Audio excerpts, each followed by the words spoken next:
So supposedly, according to silverdoctors.com, Wall Street bankers meet in secret to transform US dollars into pure digital assets. And some of the keywords that they're talking about that I noticed in this article, one specifically, blockchain. Where have we heard that before? Oh, Bitcoin, cryptocurrencies, etc. So, talk about the perfect new world order currency. Get rid of cash, get rid of anything that you can hold in your hand, and go straight digital. Now, you might argue, well, it kind of sort of isn't already. I'm already swiping my debit card and my bank account, and I can do transfers and things like that, which the answer is yes. But you're using all these intermediary ways of doing so. With something like Bitcoin, it's literally a program running on your computer or on your cell phone. You could have the same wallet app on your cell phone. It's got your ID in there, so you could literally from your phone, boop, send so and so some money, or Bitcoin 0.00000057 of a Bitcoin. I mean, the decimal point goes over seriously. So, as you're going to hear from this article, the club is paying attention to Bitcoin, and they want their own version of Bitcoin. On a recent Monday in April, more than 100 executives from some of the world's largest financial institutions gathered for a private meeting at the Times Square office of Nasdaq, Inc. By the end of the day, they had seen something revolutionary. US dollars transformed into pure digital assets, able to be used to execute and settle trade instantly.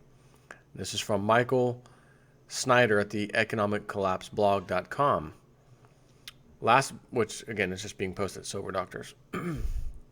Last month, a secret meeting that involved more than 100 executives from some of the biggest financial institutions in the U.S. was held in New York City. During this secret meeting, a company known as Chain unveiled a technology that transforms U.S. dollars into pure digital assets. Reportedly, there were representatives from Nasdaq, Citigroup, Visa, Fidelity, Fiserv, and Pfizer in the room, and Chain also claims to be partnering with Capital One, State Street, and First Data. This revolutionary technology is intended to completely change the way we use money, and it would represent a major step toward a cashless society. But if this new digital cash system is going to be so good for society, why was it unveiled during a secret meeting for Wall Street bankers? Is there something more going on here than we are being told? So I'm actually going to take a peek, which I haven't done yet, at Chain. And it's actually chain.com, Chain, chain.com, enabling a new medium for assets. Chain partners with leading organizations to build blockchain networks that transform markets. So when I hear blockchain networks, think Bitcoin. Showcase asset issuance. Alice wishes to transact on a blockchain network where TrustCo issues digital USD. She connects to the network and generates a one-time use payment address. Alice wires $1,000 to TrustCo's bank account. The wire transfer instructions include Alice's blockchain payment address. TrustCo receives the wire transfer and holds it in trust. It simultaneously constructs a transaction whose input is the issuance of the TrustCo USD asset type and whose output is 1,000 units of that asset paid to Alice's address. The wire transfer ID is embedded as transaction metadata for an immutable record of how this issuance was funded. TrustCo adds its digital signature to the input, as required by the definition of the TrustCo USD asset type to permit issuance, and submits this transaction to the block generator. A moment later, it appears in the blockchain. Alice now has $1,000 in newly issued TrustCo digital USD to use in blockchain transactions. again, this is nothing more than a new type of Bitcoin. And here's what I'm thinking. If you look at, let's see, how far back do I want to go? Facebook's a perfect example. Even better than that, we'll cover that, but YouTube is a prime example. Before YouTube came around, there weren't really any video websites that did what YouTube does, where people can just go up and it's like a social meeting place online, yet watching videos, people are uploading their own content, all that stuff. There was really nothing else like it. So, again, YouTube was born. Oh my God, it's the greatest thing since sliced bread. Google, seeing this, immediately makes a huge offer to purchase YouTube, I think within a year to 2 years after they launched. And those guys made some sick money.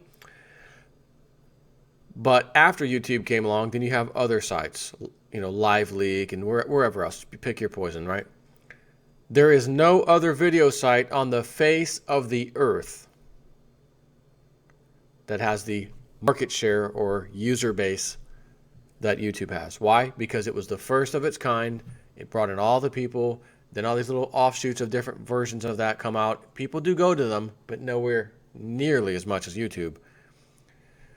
Fast forward to Facebook. Facebook is created. There's nothing really online like it. It's the first of its kind. Billions now of people are using it.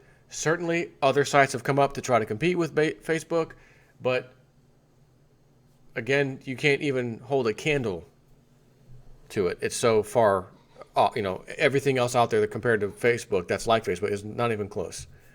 Then, of course, what do we have? Twitter. We can do these little, it's kind of like posts, but not Facebook, right? It's different, but similar. But it's definitely different. So what else is out there like Twitter? There's not, again, when someone comes out with something like this, boom, everyone starts using it. You can try as much as you want later on to come up with a competing thing, and it just doesn't matter. People aren't going to flock to it. So, point being, why I'm telling you this right now is because Bitcoin was that first thing of its kind. Even before the altcoins, Litecoin, Feathercoin, this coin, Dogecoin, all this other, and now there's a newer one out. I can't even think of the name of it one. But nothing else right now is able to compete on any kind of fair playing field with Bitcoin for the same reasons I just explained. So as I read this, the bankers want to get their own blockchain technology. They do have the money and power to really push it. So let's get that straight. More so than anything else on the face of the earth. So if they did throw enough money and their power behind it, could they create something that essentially outdoes Bitcoin? I think that is possible. However, it would be a huge uphill battle because Bitcoin started several years ago. It's been around. Companies are starting to use it. I just read the other day that there was a city somewhere that actually accepts payment in Bitcoin. And I'm sure that's not the only one. One of my favorite pizza places in Brandon, Florida, which if anyone's out that way, it's near the Walmart Supercenter on Highway 60, right next to it in the plaza, Pomodoro Pizza. And I walked in there and saw a sign one day. This is at least 2 years ago. We accept Bitcoin. You can pay right through here, blah, blah, blah, blah. No kidding. Fantastic. So to kind of go back to as we finish this article, I've pretty much interjected everything, got out everything I needed to say. But again, they're having this secret meeting and we wanted, blockchain technology. And none of us probably would ever have heard about this secret meeting if it was not for a report in Bloomberg. The following comes from their article entitled Inside the Secret Meeting Where Wall Street Tested Digital Cash. On a recent Monday in April, more than 100 executives from some of the world's largest financial institutions gathered for a private meeting at the Times Square office of NASDAQ, Inc., where they weren't there to just talk about blockchain, the new technology some predict will transform finance, but to build and experiment with the software. By the end of the day, they had seen something revolutionary. US dollars transformed into pure digital assets, able to be used to execute and settle a trade instantly. That's the promise of a blockchain where the cumbersome and error-prone systems that takes days to move money across town or around the world is replaced with almost instant certainty. While cash in a bank account moves electronically all the time today, there's a distinction between that system and what it means to say money is digital. Electronic payments are really just messages that cash needs to move from one account to another, and this reconciliation is what adds time to the payment process. For customers, moving money between accounts can take days as banks wait for confirmations. Digital dollars, however, are preloaded into a system like a blockchain. From there, they can be swapped immediately for an asset. I'll give you the prime example. You don't own any Bitcoins. Hey, I want to go buy 1, 2, 3 Bitcoins. What do they cost right now? Approximately $455.71 for 1 Bitcoin. But you only need to send $10 worth to somewhere, and you foresee some other transactions. So you essentially go buy a full Bitcoin. $455, go to one of these online exchanges or whatever. You essentially purchase a Bitcoin at today's price of $455. Within a few minutes, it goes to your wallet that you've installed, because when you go to buy it, it's going to ask you what's your address, and you put in this long little code. Again, that's your wallet address. And next thing you know, on your computer, boop, you received the payment. So now it's there, it's in your wallet, it's in the system. The worldwide blockchain, if you will, has now recorded this, and there's different redundancy pieces to this everywhere, or redundant pieces, servers, and everyone, as soon as the next person turns their computer on, if it had been off for a few days and they turn on their little Bitcoin program, it's going to recalculate and get the new data and resync with everything. So from that perspective, it's actually a really solid idea. You can't really fudge with it and fake things like you can now, like these bankers and the governments can do. You can trace this all the way down, right? So now you've got your full Bitcoin. I only need to send $10. So, decimal point, I'm going to send 0.00 whatever of a Bitcoin to this address, who then will, again, almost instantly, within a few minutes, receives it. On their end, okay, it's solid. Now I can go exchange it for my country's currency on this exchange and, put that in my bank account or whatever, but at least I know I got this transaction. It's a done deal. I don't have to worry, are the funds there? It's absolutely there because it got sent to me. So when I read this, I see the club getting ready to implement something similar, but not Bitcoin. It has to be something that they control and own, which would also mean they would come out and say, oh, well, we also have the same blockchain technology that, say, for example, Bitcoin uses, and we have the same redundancy, and everyone syncs up, and it's trust us. But can we really trust them? Answer is absolutely not. And as Rockefeller told Aaron Russo, Nicholas Rockefeller told Aaron Russo, at a private dinner, they were hanging out, they were good buddies. He tells them, if anyone F's with us, we just turn their chip off. Their whole life history pretty much is gone. They don't exist. Because everything will be stored on the chip. That's what he said. So this is a move in that direction. So imagine you've got a wallet ID. I've been using it for years, and I've made transactions, and all of a sudden, you're on the terrorist watch list. Who are you? You're not even a citizen. Yeah, I am. I'm, here's my wallet ID. Well, it doesn't exist. We've checked all the blockchain, and we don't know how you did this, but you don't exist. See how they can deal with people, protesters and whatnot, that they don't want exposing their dark secrets? You just turn the chip off, according to Rockefeller. So, again, this is a step in that direction. Yet at the same time, considering humanity, technology, this is the future. It should be used. The only problem is the people who are at the top are going to use this to their advantage and squash anybody under them, which could destroy your financial life, could render you a non-U.S. citizen somehow, where they erase all your records, you know what I mean?